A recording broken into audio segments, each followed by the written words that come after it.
Alors, bonjour tout le monde.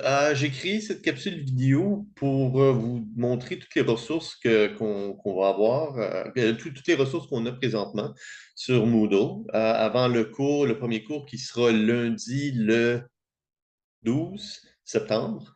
Alors, oui, on peut commencer tout de suite par regarder qu'est-ce qu'on a.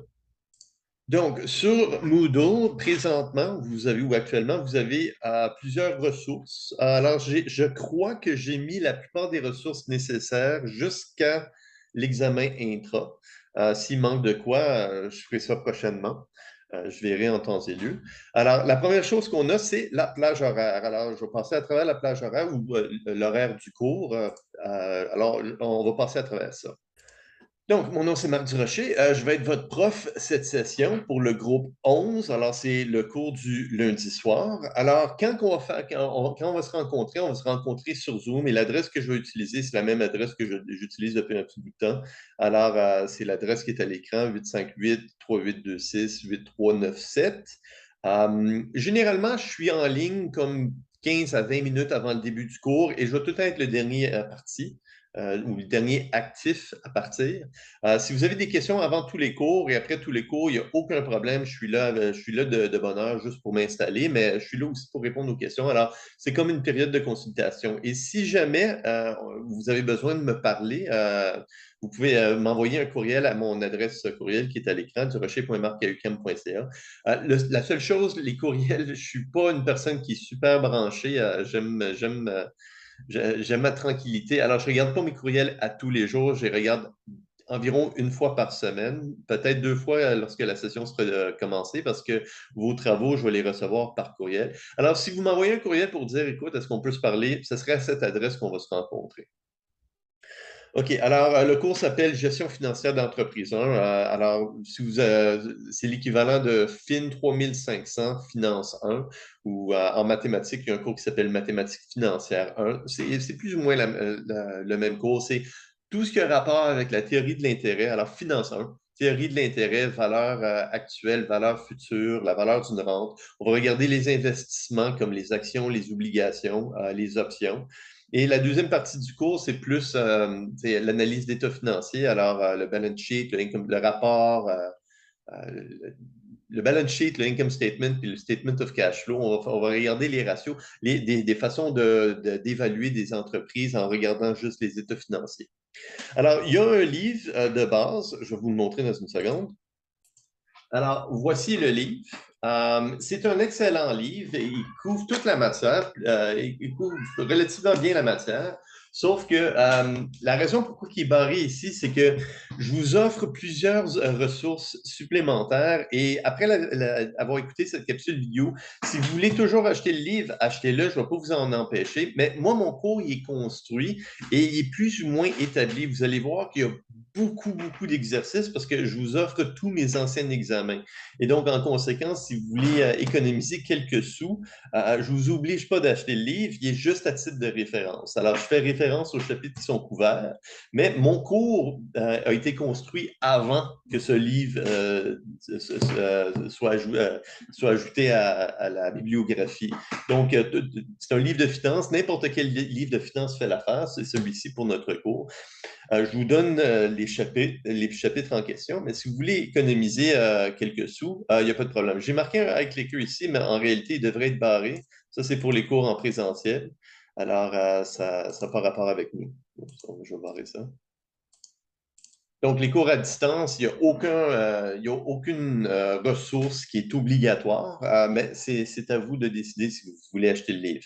Mon seul problème avec le livre, et c'est mon seul problème avec n'importe quel livre de finance en français, c'est que toute la terminologie américaine ou anglaise, américaine, toute la terminologie américaine, le jargon, il est commun. Alors, si moi je dis en anglais EPS, Earnings per Share, en français, le plus commun, c'est bénéfice par action, mais j'ai vu des termes différents et chaque traducteur utilise un terme différent. Si je parle de price to earnings, le cours bénéfice, c'est le plus commun en français. Il y a certaines abréviations qui sont uniques à ce livre que je n'ai jamais vu avant.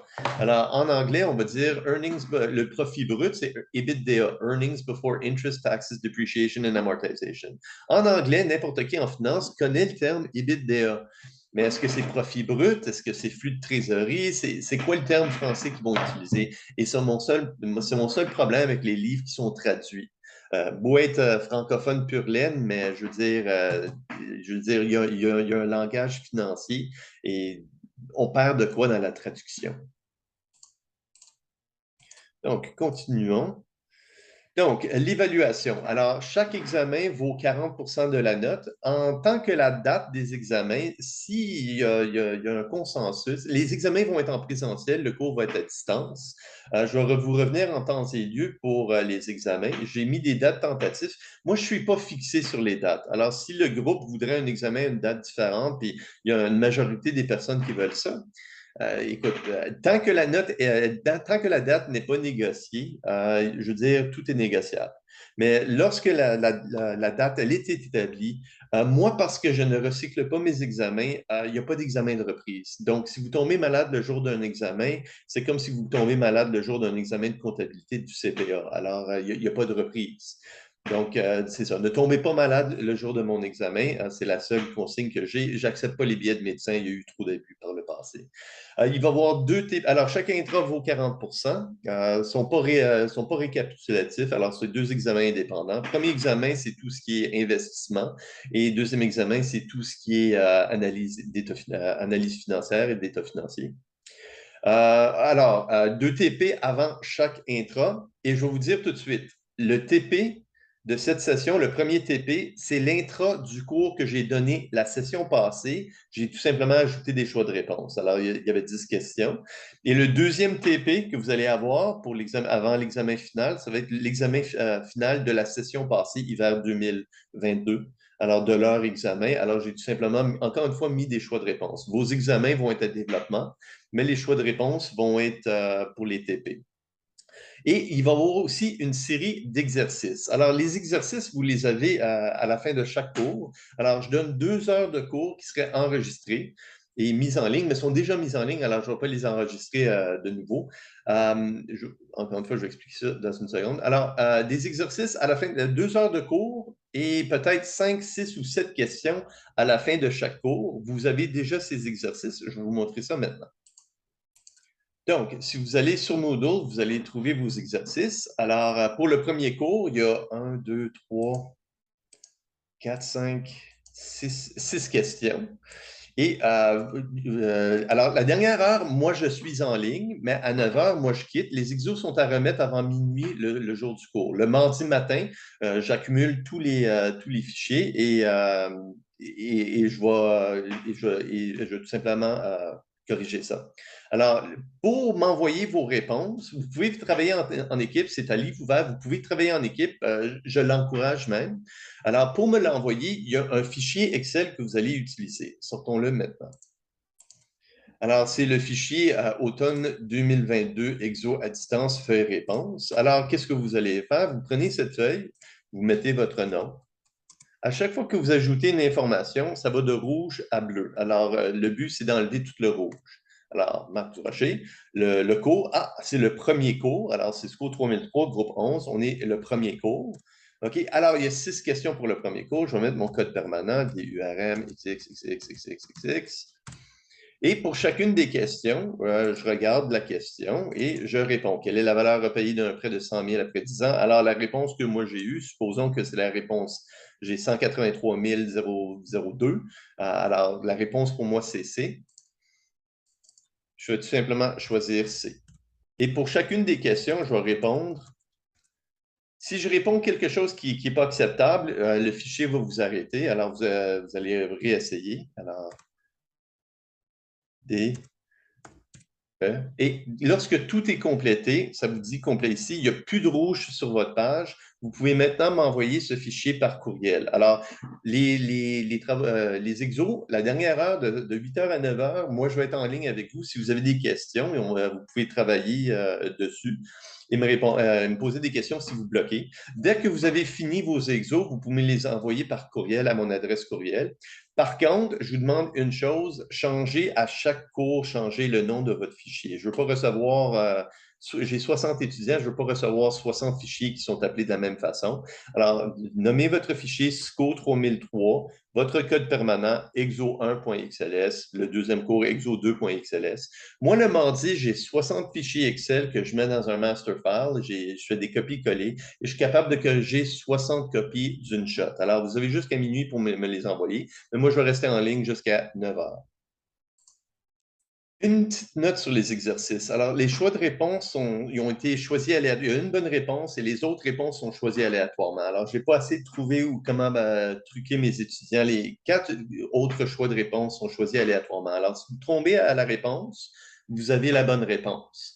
Par contre, vu que c'est des fichiers que je vais réutiliser à des sessions ultérieures avec des changements de chiffres, je ne voudrais pas mettre un solutionnaire en ligne. Je ne veux pas que les étudiants puissent gamer le système. Donc, je ne vais pas mettre un solutionnaire. Si vous bloquez sur une question et que vous voulez des démarches, il n'y a pas de problème, je vais vous faire ça en présentiel, je vais vous faire ça en temps réel. Alors, venez avant le début d'un cours, puis on va regarder ça ensemble. Je vous encourage de venir me voir avant le début du cours si vous avez des questions. Par contre, ce que je vous offre, c'est une série. Alors, c'est une série de questions qui sont déjà solutionnées. Alors, toutes vos questions avec des chiffres différents, vous avez des réponses. Alors, si vous voulez vérifier si vous avez une bonne démarche, alors vous avez la même question avec des chiffres qui sont différents. Alors, j'ai mis ça en ligne. Par contre, un solutionnaire détaillé, ça, je ne veux pas le mettre en ligne parce que il va y avoir des étudiants qui vont tout simplement couper des coins et c'est ce que j'essaie d'éviter. OK, alors les exercices valent 10 et je vais vous dire tout de suite, il ne faut pas être parfait. Alors, si vous êtes relativement bon et vous répondez à la plupart des questions, je pense qu'il y a 10 cours en tout. Alors, s'il y a 60 questions, je peux vous dire, si vous avez 50 bonnes réponses, je vais vous donner tous vos points. Alors, je vais mettre la note sur 50, même s'il y a 60 questions. Et je donne tout le temps l'opportunité, si vous trouvez des fautes d'orthographe dans un de mes anciens fichiers, alors les fichiers qui sont en permanence, si vous trouvez une faute d'orthographe et vous me le dites, je vous accorde des points bonus. Alors, c'est facile d'avoir 10 sur 10 sur la participation. Venez à tous les cours, répondez à toutes les questions de votre mieux. Il ne faut pas être parfait. Mais si vous venez à tous les cours, vous répondez à toutes les questions et vous n'avez pas 10 sur 10, ben, vous avez peut-être gain de cause pour chialer un peu. OK, alors les travaux, vous pouvez les faire en équipe, mais vous m'envoyez chacun un fichier Excel que vous avez renommé pour que je puisse vous identifier. La note de passage est de 55. Ce que je fais à chaque session, c'est que je vise une certaine moyenne. Alors, si la moyenne de mon examen est de 65 je vais majorer tout le monde de 5 Mes 2 examens, j'ai majoré à 70, puis les TP puis les exercices sont généralement j'ai généralement une note de 90 à 95 Donc, en tout, en global, j'ai généralement une moyenne de 73-74 pour la session. C'est très difficile de couler mon cours. C'est très facile si vous ne faites aucun travail. Alors, si vous manquez la moitié des cours, vous ne faites pas les travaux. C'est comme ça qu'on coule mon cours. C'est pas difficile de passer le cours. J'ai tout le temps au moins un A+ à chaque session. Alors, j'ai 60 étudiants. Je m'attendrais à avoir au moins 5 A+ cette session. Mais je vise une moyenne d'environ 73 Je majore jusqu'à environ 73 Donc, si l'examen est trop killer, je vais majorer davantage. S'il est trop facile, il ne va pas être facile, mais s'il est trop facile, entre guillemets, je vais majorer davantage. Je majore tout le temps les 2 examens à 70 OK, alors en ce moment, ce que j'ai fait, c'est que les 6, alors on a 2 périodes de congé de suite. Alors, on a les élections provinciales le 3 octobre et on a l'Action de grâce, Thanksgiving, le 10 octobre. Alors, on a 2 semaines de suite parce qu'on n'a pas de cours, ce qui fait en sorte que l'examen va être le 7 novembre. Alors, la date d'abandon, je l'avais listée quelque part. Ah, je ne l'ai pas listée, la date d'abandon. OK, la date d'abandon est aux alentours du 7 novembre. J'ai 60 étudiants à corriger un examen. Je vais essayer de mon mieux d'avoir les notes en ligne pour l'examen intra avant la date d'abandon. Ce que je propose, par contre, et je fais ça depuis 10 ans, c'est qu'on va avoir 6 cours, une période de révision ou d'exercice, et ensuite un examen. On va avoir 3 cours, une période d'exercice, et un examen. À ces périodes d'exercice de révision, ce que je fais, c'est que je fais la correction du TP et je mets le solutionnaire du TP sur Moodle. D'autant plus, je fais l'enregistrement de la période de révision. Alors, il va y avoir des capsules vidéo. Je vais vous montrer ça. Le cours il est très bien monté en ce moment. Il y a beaucoup de capsules vidéo. Alors, les capsules vidéo vont être mises sur Moodle. Vous tapez dans le search Marc Durocher, vous allez avoir mon canal et toutes les vidéos pour ce cours sont en ligne. Alors, tous mes anciens examens sont solutionnés dans le recueil, puis ils ont aussi une capsule vidéo. Je propose de faire ces périodes de révision un vendredi. Et la raison, c'est que, le premier intra va être avant la date d'abandon. Et aussi, le deuxième intra va être le 5 décembre. Sinon, on finit le 19 décembre, mais c'est comme vous voulez. Les périodes de révision, il n'y a rien de nouveau qui va être ajouté. Alors, je fais la correction du TP et je fais généralement la correction d'un ancien examen, de préférence un examen qui n'a pas été enregistré. Je les enregistre tout et je les mets sur Moodle. Alors, vous avez une copie papier, vous avez une capsule vidéo. Donc, en faisant ça un vendredi, si vous manquez la période, vous gagnez ou perdez rien pour manquer. Je vous encourage de venir. C'est une période de consultation, la dernière avant l'examen.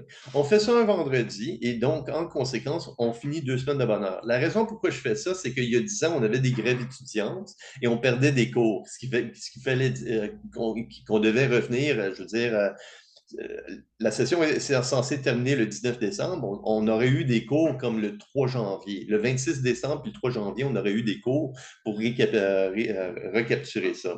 Si on a une tempête de verglas ou une pandémie, on va être capable de reprendre le cours qui est perdu. Et c'est pour ça que je fais ça.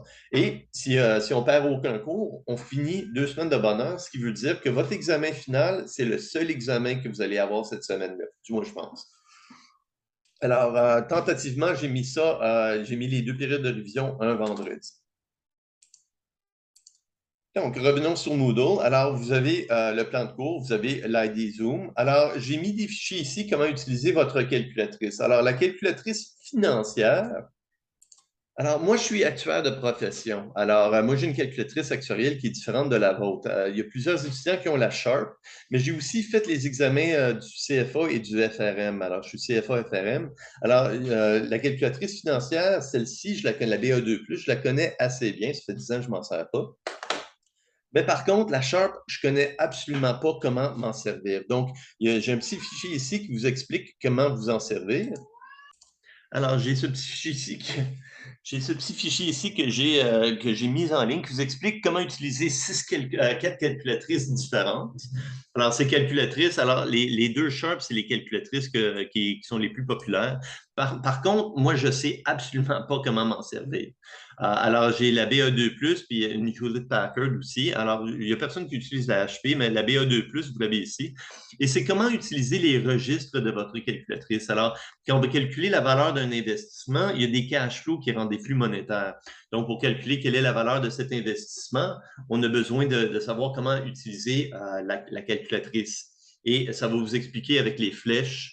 Alors, avec les flèches, avec le bouton cash flow, comment est-ce que vous êtes capable d'utiliser les clés mémoire internes de votre calculatrice. Alors, pour le cours 5 et le cours 6, on va faire un rappel au cours de statistique, le cours Math 2080. Alors, espérance, variance, écart type, covariance, corrélation. J'ai aussi mis des liens externes avec des capsules vidéo qui vous expliquent comment utiliser les boutons. Il y a certains boutons sur les calculatrices, les clés mémoire internes, surtout sur la Sharp. Il y a des clés mémoire internes qui vous permettent de tout programmer votre calculatrice pour calculer toutes les statistiques qui sont généralement utilisées. J'ai un chat qui est étonnant. Je vais le mettre ici. Il y a tout le temps besoin d'affection. OK, alors, quoi d'autre qu'on a en ligne? OK, alors, si on regarde par la suite, qu'est-ce qu'on a en ligne? Donc, en ligne, on a les exos que je vous ai dit. Vous avez aussi le premier TP. Alors, le TP, c'est l'examen de la session passée. Même principe. Alors, j'ai créé des choix de réponse pour chacune des questions et vous allez avoir un fichier TP1, feuille réponse, un fichier Excel. Alors, il y a 10 questions. Vous répondez A, B, C, D, E. Vous mettez votre code permanent et votre nom et vous allez m'envoyer ça par courriel avant la période de révision. Alors, la période de révision sera à 18 h un vendredi. Avant 18 h vendredi, vous m'envoyez le fichier. Moi, je fais la correction du TP en ligne. Je fais l'enregistrement et je mets ça en ligne par la suite. Alors, c'est la prochaine. Alors, par la suite. OK. Alors, pour tous les cours, alors pour les sessions précédentes, tous les cours, alors les cours 1 à 10, alors tout ce qui est une séance de cours, j'ai enregistré ça par le passé, ils sont déjà en ligne. Alors, si vous voulez prendre de l'avance, allez-y, c'est déjà en ligne. Quoi d'autre qu'on a? OK, alors j'ai activé la mode édition. Alors, vous avez aussi vos diapos. Alors, vos diapos sont incomplètes. Alors, qu'est-ce qu'on va faire pendant la période? C'est que moi, tous les exercices qui sont dans les exemples, dans les diapos, on va les solutionner ensemble. Alors, tout ce qui est en rouge qui apparaît à l'écran, si on était en salle de cours, vous seriez en train de compléter ça.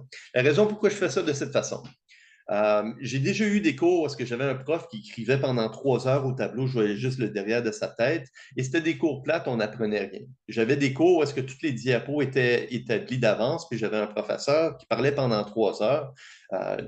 J'étais distrait. Aujourd'hui, on irait sur les réseaux sociaux. C'est plate un cours comme ça. Alors, pour moi, j'apprenais rien. Donc, j'ai fait un mélange entre les deux. Alors, de temps en temps, on va écrire un peu. C'est juste une question de vous garder occupé. Normalement, quand on est en salle de cours, en plus, je fais des petits pop quiz pendant le cours, mais je ne peux pas faire ça en ligne. Alors, c'est pour ça qu'on a les exercices à la fin du cours. Pour le cours 8 et le cours 9, on a besoin des états financiers.